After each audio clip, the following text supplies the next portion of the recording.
Guys, lumabas na yung guest, guys. Tingnan natin yun. Oh, ito na. Dito na yung susi. So, akit na ako. Para may tapos ako agad. So, sorry.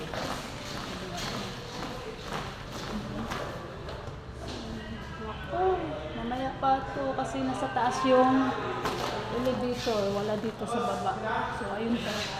5 and tagal pa ako magantay dito, guys. So, antay-antay muna konti. So, ito na, guys. Mag-open na yung elevator. So,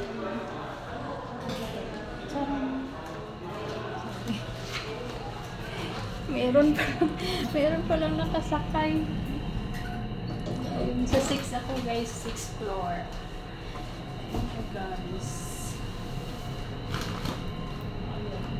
Bilis lang pag naka-elevator ka.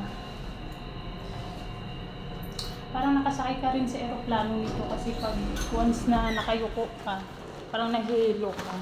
So, pupunta na ako sa unit, guys. So, ayan yung dala ko, guys. So, ayan. Para akong Christmas tree. Open natin yung pintuan. Hala. Oh my gulay. Ang daming basura. Ayan o, basura nila. Buti nagdala pala ako ng trash bag na large. Kung hindi na ako. Ang dami nilang basura, guys. Kasi ano sila, 2 nights. Tagal nag-stay dito yung kaya ganito. Ito, guys. Matagal ako nito matapos. Pag ganito, pag ang guest kasi, guys, matagal nagstay. Hindi siya madaling linisan kasi yung iba kasi nagluluto dito. Ayan. Ayan. So, ayun na, guys. Dito lang muna, guys. Pero open muna natin yung ref kung may laman. Ay, wow! Ala, nag-iwan sila ng ice cream. O, ito, oh. Cornito. Ayan. O, alam pang bawas yan, ha. O, diba? Dalawa to, guys. O, kakainin ko to mamaya habang pauwi ako. Ayan. Ayan yung iniwan ng guest sa akin. Ito sa baba. Tingnan natin. Ay, wala. Yun lang. Yun lang yung ice cream.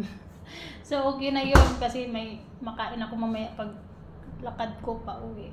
So, dito lang muna, guys. Mag-umpisa na maglinis si Inday para makatapos na ako. So, bye, guys! I-subscribe nyo naman ako sa YouTube channel ko, guys. 17-26 Magkapatid. O, diba? Thank you, guys, for watching. God bless.